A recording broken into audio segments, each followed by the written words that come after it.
Everybody hates Navasana. It's one of those postures that just never seems to get any easier, and it's right in the middle of the primary series, so you're already exhausted from the postures that you've already been practicing and you just feel like giving up. In this video, I've got a few tips for you that I think are really going to help you to understand the pose, understand which muscles in the body are working to create the posture and make it a lot more accessible. If you enjoy the video, then please click the thumbs up button to give this video a like. And if you haven't already, then make sure you subscribe to my channel. And if you click the bell, then you'll get notified every time I post a new video like this. The first thing I'd like to talk about is the position of the pelvis in Navasana. In my teaching and in my videos, I talk a lot about the position of your pelvis and how that might impact which muscles are being worked in different poses.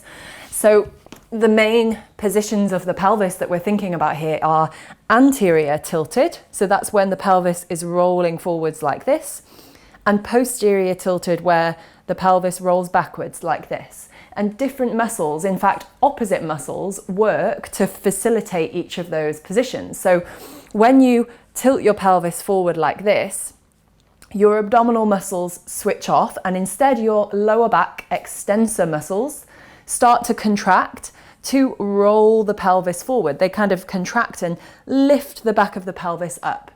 At the same time, you can also use your hip flexors to do that movement. So you can think about squeezing your hip flexors, and they will pull the front of the pelvis down, and they will allow the glutes and the hamstrings to relax because they're opposite muscles. So squeezing the hip flexors and also squeezing the lower back extensor muscles, that's what facilitates anterior pelvic tilting.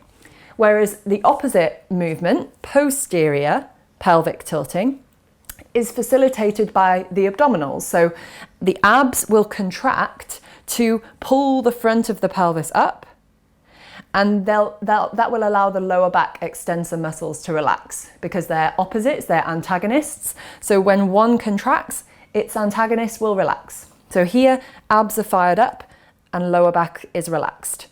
As well, you can think of posterior tilting as being helped and supported by the glutes or the hamstrings. So both of those muscles, but more so the glutes in this position.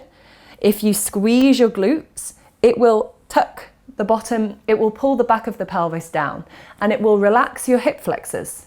So you engage your glutes and the front of the hips will relax. Now in Navasana, what we're really trying to do is build strength in the front of the body, in the abdominals, in the transverse abdominis and deeper layers of these muscles in the front of the body.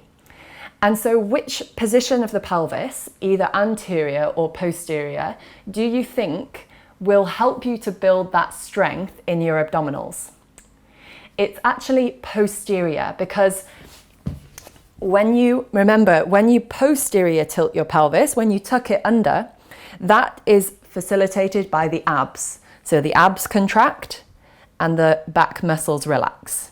So in Navasana, you really want to maintain a posterior tilt of your pelvis at all times so that you know that the abs are working, that all of these muscles on the front of the body are fired up. And it was this cue that really helped me to access my strength in Navasana and actually made it an accessible posture that I could not easily, but more readily maintain in my practice. So let's have a look at what Navasana looks like with the different positions of the pelvis.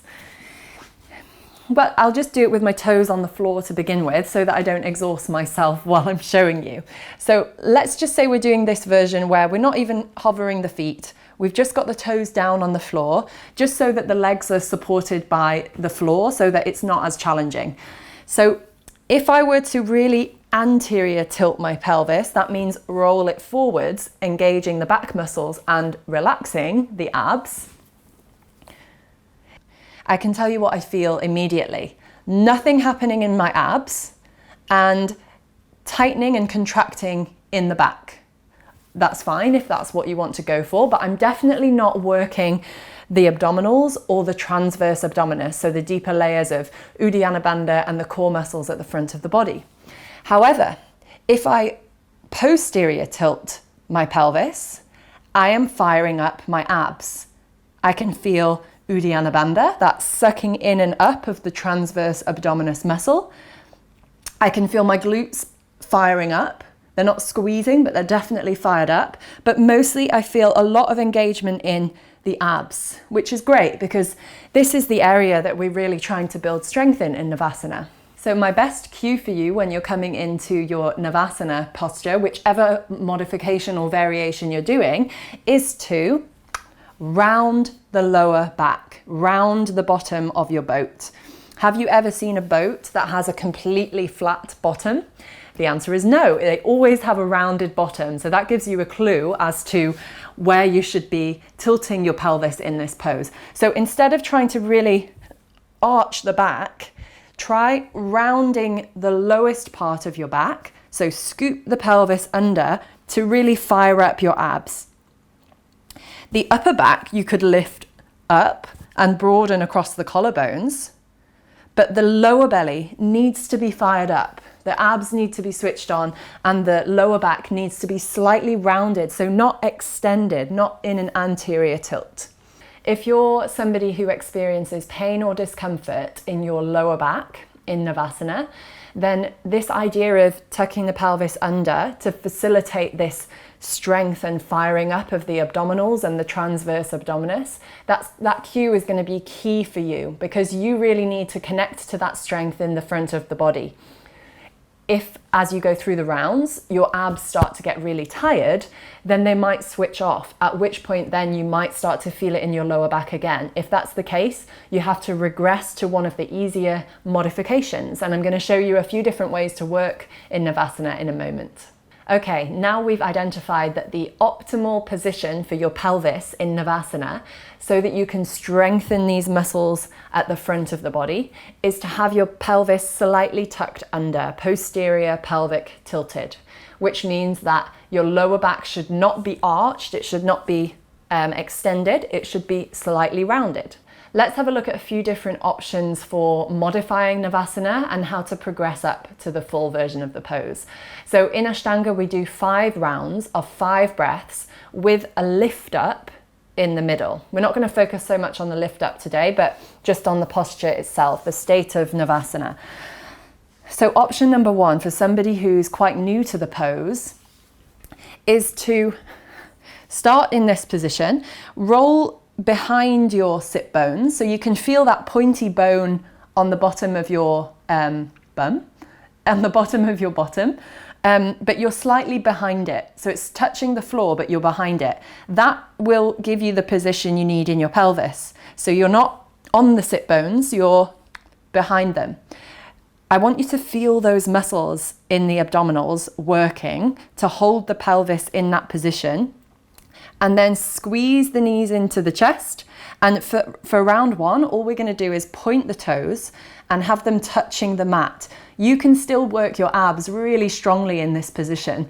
So here I've pointed my toes, I've got my knees together and my arms out in front, reaching out through the arms and broadening across the collarbones. 5 breaths here. And then you would do your inhale to lift up and exhale back to Navasana. So the whole time you're doing your 5 rounds, I want you to focus on feeling these muscles here engaging. You might also feel the hip flexors. So this is fine, this is normal because you're in a position of hip flexion. And in order to keep your legs light, so if you were just relaxing them on the floor, maybe you wouldn't feel your hip flexors, but because you're trying to keep the toes pointed and the feet light, you will feel your hip flexors working because they're kind of holding the legs in the air with the support of your core muscles. If that's starting to feel more accessible and you want a greater challenge, then you would just start to hover the legs higher. So starting again in this position, rolling up behind the sit bones with the abs on, lower belly should feel really strong. Just start to squeeze and hover the legs a little bit higher. 3, reaching out through the arms, broadening the collarbones, and 5. So on that version, I've just got my shins parallel to the mat. Try not to use your hands. I know I was doing it then, but that was just to show you the position of the legs. Try not to use your hands. If you need to regress, just touch the toes to the floor. Okay, so that was option 2 with the shins parallel to the mat. Let's say you're doing 5 rounds. For the first 2 rounds, maybe this feels fine, but for the third round, you might start to feel like my abs are just too exhausted and they're not switching on anymore. Then you would need to just go back to doing this version. You can still work strongly in this version. You can squeeze the abs. And for the last 3 rounds, just do the option that feels more accessible for you. If you want more, then of course you would just start to straighten the legs. And the reason this gets harder and harder is because your legs are heavy. So if your toes are touching the floor, some of the weight of the legs is on the floor. So your abs and your hip flexors don't need to work as strongly to hold them up. Here, it's a little bit harder. And here, even harder. It's like the legs get heavier. So you really need to focus on maintaining that position of the pelvis, strong in the abdominals, toes roughly at eye line. But to begin with, what I like to teach people is to keep their boat quite narrow. So keep the thighs and the belly quite close, because I find that this way, I know that they're working their abs. I know that they're using the strength on the front of their belly. Whereas if you start to open up your boat, what can happen is you lose that connection to the abs. So think of doing a crunch, and that will really help you to connect to those muscles. Over time, maybe you can keep the pelvic tilt whilst opening your boat wider. So that just challenges you even more, because you're maintaining the pelvic tilt with this wider angle, so everything gets heavier because it's moving away from your center of gravity. So everything gets heavier and it gets even harder for you to hold the abs in position. Okay, everyone, I hope that these tips are going to be helpful for you. Don't forget, a boat has a rounded bottom. That means when you're practicing Navasana, try to create a posterior pelvic tilt.